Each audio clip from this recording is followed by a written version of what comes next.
Shikues të dashur, tash do të vazhdojmë edhe diskutojmë temën të cilën e tregova edhe më herët, pra do të flasim për panairin ndërkombëtar Expo Kos, i cili do të mbahet prej datës 15 dhe 16 maj në Prishtinë. Për detaje të tjera se çka saktësisht na prezanton ky panair, kush mundet me marr pjesë, edhe qëllimin e panairit tash sa vjet do ta kuptojmë përmes bisedës që do ta zhvillojmë bashkë me organizatoren zotri Bekem Gjafën që e kemi në studio. Mirëmëngjesi. Faleminderit. Kënaqësi që ju kemi këto. Nëse mundeni me na tregu pak për këtu 24 vjet, sepse është edicioni 24 më thatë apo jo? Po, Expo Kos ka filluar para 24 vite. Do thotë me një 65 kompani pjesëmarrëse të vendit kryesisht. Edhe dal nga dalë prej viteve ka evoluar. Sot është edicioni 24 që po organizojmë dhe po të them që është shndërruar në eventin më të madh industrial në region. Në të paktën në këtë regionin e shteteve fësine që kemi, sepse mbledh kompani edhe biznesmen edhe vizitorë edhe gjitha aktorë të këtyre industrive i mbledh në Prishtinë. Kjo padyshim që është e mirë për të gjithë këto industri që t'jenë në Prishtinë dhe të shkëmbejnë këto lidhjet edhe të bëhet pastaj pikë takimi i bizneseve dhe shpërndarja produkteve nga Prishtina. Do të tash ka kalu edhe në përmasa më të mëdha. Tash njëherë ka fillu vetëm me këto kompani vendore, ndërsa tash është zgjeruar, apo jo? Patjetër që është zgjeruar, panairi është, po them, në vendet fëmijë është numër 1. Pastaj pjesëmarrës ne kemi edhe nga vendet tjera që vinë, edhe nga Gjermania kemi këtëherë, kemi kompani austriake, kemi kompani franceze, kemi kompani greke, kemi kompani të Maqedonisë, të Slovenisë, e kështu me radhë, do thotë pjesëmarrja është edhe më e gjerë se sa e regionit. Por fokusi, do thotë niveli në shumicë i pjesëmarrësve qoftë në aspektin ekspozues dhe vizitor, vjen nga shtetet e fqinje.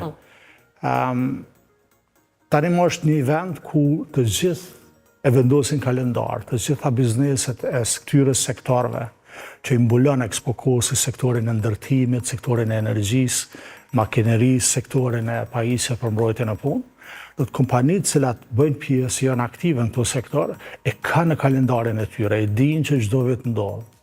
E dinë që 24 vite ka ndodhur rregullisht, s'ka ndodhur asnjëherë më anë lo. Kështu që kjo është ju jap një siguri që në aspekt planifikimi, do thotë që okay, Expo Kosi 2026, ata e dinë sot që ai ka më ndodhur në çfarë kohe, në çfarë mënyre, në çfarë përmasa parafërsisht.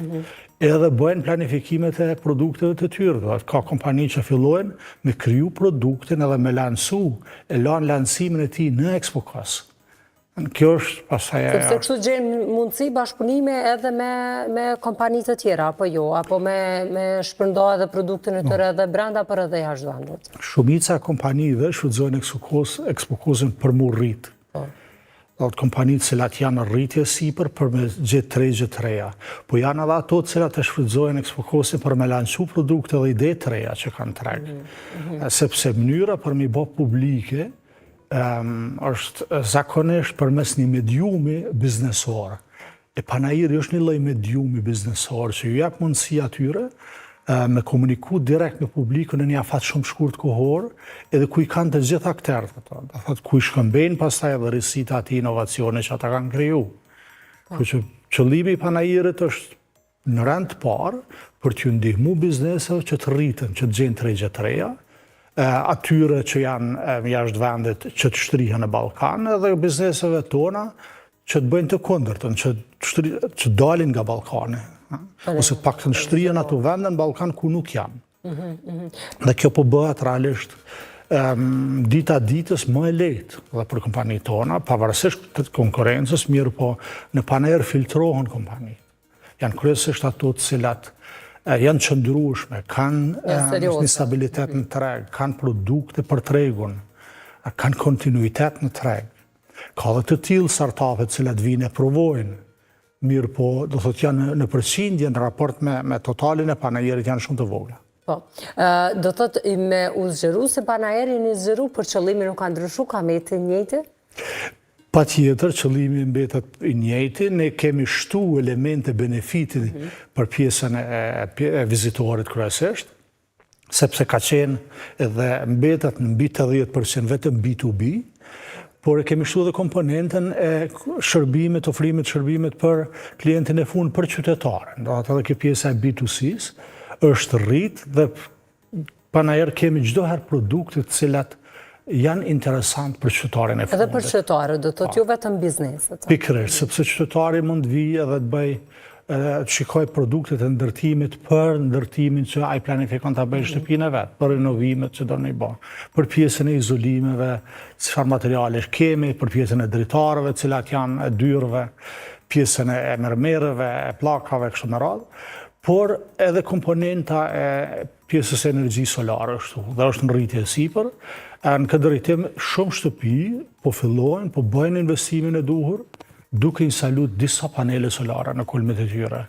Kjo pastaj ju siguron, po them ndoshta 10 muajt e vitit, e ju siguron rrymën, edhe thjesht bëjnë... Edhe kostën e kanë më të lirë në krahas me ato, se edhe marrë parasysh çmimet që janë rritë tash për energji. Kjo është një investim shumë i qelluar tani, edhe mirë do ishte që në këtë drejtim të ketë edhe subvencione për gjithë ato shtëpi që bëjnë instalimet paneleve solare, po edhe për bizneset realisht. Që një pjesë investimit... Sepse në ndihmojnë edhe ambientit, edhe mjedisit janë... Pikërisht, sepse investimi mbetet prapë në vend, mbetet prapë të shtëpi tona, qytetarët ndoten më pak ambientin, në fund përfituesi jemi të gjithë.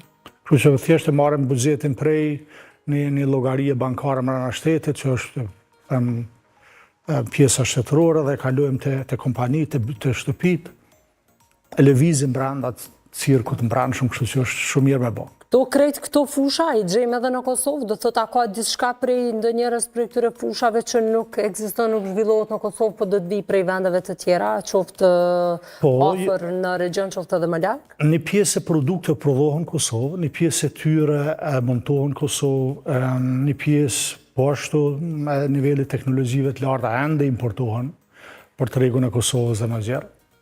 Mirë, po ka ndryshim për i vitit në vetë, ka një rritje rregullisht. Ne kemi pas në përbërje Expocosin, po them në 70 vitet e para, kemi pas diku 80% produkte import dhe 20% produkte vende. Dhe kjo dal nga dal për i vitit në vetë ka fillu me ndryshu kjo ndryshim. Dhe si vjetë kemi diku rreth 70% është produkte vendore dhe nga 30% produkte të huaja. Këtu diku mund tjetë. Dhe thot është një ndryshim i mirë që ka ndodhë. Ka rrugë për të bë, po 100% edhe nuk ka nevojë që të mërrim që të prodhojmë çdo gjë në vend. Nuk është të ndodhë edhe në vende tjera të botës. Ndodhë në asnjë vend të botës, kështu që jemi në rregull. Megjithatë, ky panajer i levërdis bizneset në Kosovë, do të përfitojnë edhe ato përmes këtij panajeri apo jo?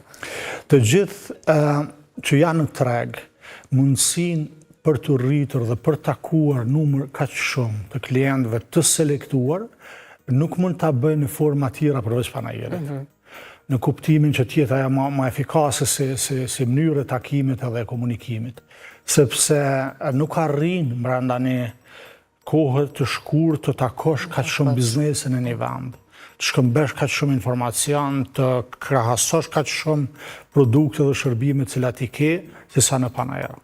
Nëse nuk e bën e panajera, atëherë janë shumë rrugë gjata dhe me kosto pastaj, cilat prap nuk e arrin efektin e njëjtë.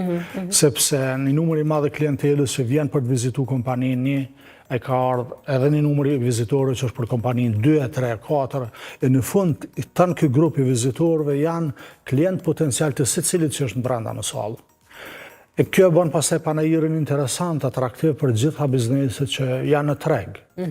Nuk është e mundshme të jesh në treg edhe të mos jesh pjesë e ndonjë panajiri, qoftë vizitor apo ekspozues, sepse nuk mund si një trendet, nuk i një bizneset cilat janë, nuk e ke mundësin për të bërë kontakte, nuk e përjeton rritjen e biznesit ta në fundit.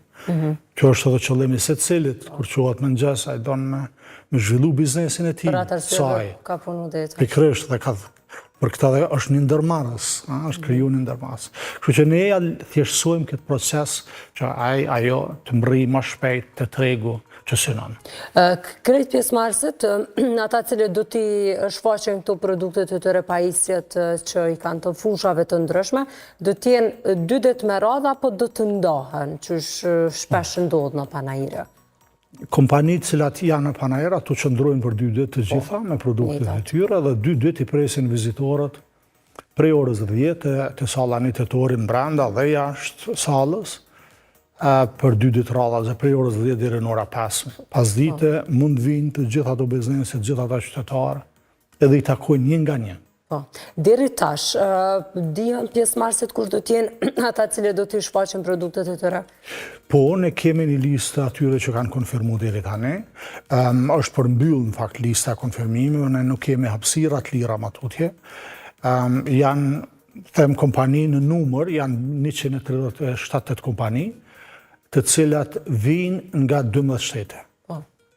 Dhe është një ofertë e mirë për gjitha bizneset që janë vend edhe në region, edhe thjesht të vinë të përgatitur, të ndajnë kohën e tyre, sepse në panajër duhet ndash kohën, duhet ndarë një 4-5 orë për me vizitu se cilin veç e veç, dhe në fund për me nxjerrë më të mirën e vizitës.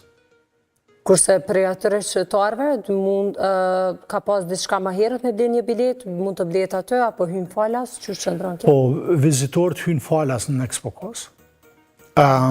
Kusht është që ne vizitorët profesionistë i regjistrojmë në hyrje, na interesojnë struktura e vizitorëve se kush hyn, dhe kjo është arsyeja e regjistrimit. Na intereson për t'i mbajtur informuar me pjesëmarrësit, me produktet, me risitë që ndodhin. Por qytetarët, po, mund vinë edhe mund zgjedhin ato gjëra që ju interesojnë sektorin e ndërtimit. Kushdo që planifikon ndërtim apo në ndryshim në shtëpitë e tyre ekzistuese, mund të marrë përvesh krejt aty. Prej atyre ndërsa më thjeshta, më klasike deri tek këto më moderne, cilat tash ka mjaft shumë lloje. Na tregoni pak nëse ka prej atyre kompanive që prej fillimit tash 24 vjet merr pjesë në panajër, që ja ka po hajrin panajër. Janë shumë realisht, janë shumë. Ne kemi kompani sot që kanë startu me panajër. Në Expokos kemi sot ende prezent panajër. Janë në numër ndoshta mbi 50%. Por e mira është që kompanit vinë 3-4 vite radhaze, pastaj ndodhë dhe bëjnë një pushim pak një vjet 2, sepse ju merr kohë derisa të kanë një risin të reg, kënjëra përjetojnë rritjen ashtë madhe sa që nuk arrin me excesin e limit, sepse nuk arrin me furnizu të regun ma shumë. Por që kjo për juve është shumë knatësi? Kur është që... Mirë do ishte që rritja mos ndërprehet për kompanitë, sepse kjo reflekton pastaj në ekonominë tonë, gjitha me radhë. Mirë, po ka qenë mundësit, më mirë është me stopu rritjen e me kontrolu, sepse me dalja është kontrollit ajo. Se pastaj ramja është shumë e shpejtë, është shumë e madhe. Damet janë shumë dhaja. Kështu që kompanitë janë të kujdesshme në që drejtim, kthehen prapë mas 3 viteve, kur ka nevojë mu rifresku, mu zëru prapë me majtë rritjen, apo thjesht për qenë prezent, për prestigj, një numër i madh i kompanive vinë për prestigj. Një numër tjetër vinë për qenë ngjarje, për qenë prezent me tjerë. Thjesht për të parë çka po ndodh dhe për të parë nga tjerë. Ka qëllime të ndryshme kompanive. Do të thotë panajiri ka dhe impakt edhe në ekonominë e vendit, a? Mund të cilë edhe investime tjera cilat bëhen prej jashtë këto, apo në bazë të eksportit dhe importit që bëhen? Ka impakt të krejt?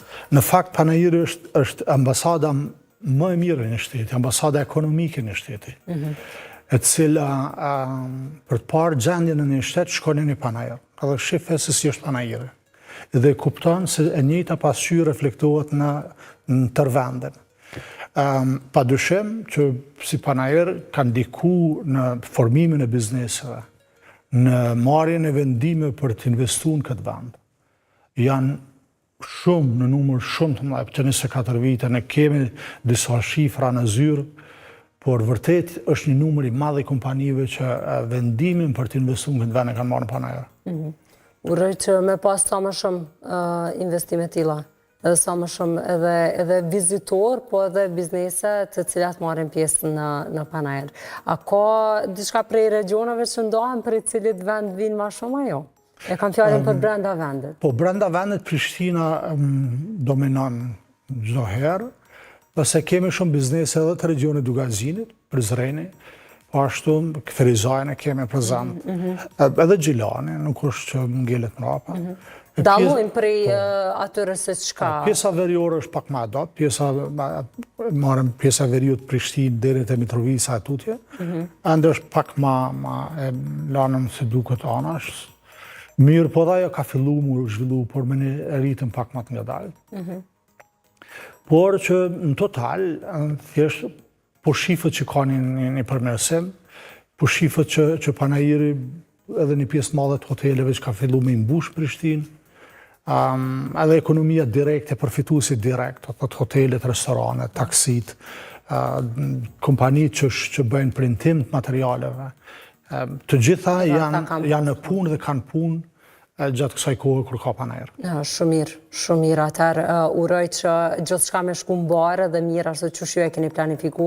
Faleminderit për kohën edhe për informatat cilat i keni nda me ne. Shumë kënaqësi që u takua. Mos me harru shikuesit, i panë edhe për mes fotove, pra me 15 dhe 16 maj.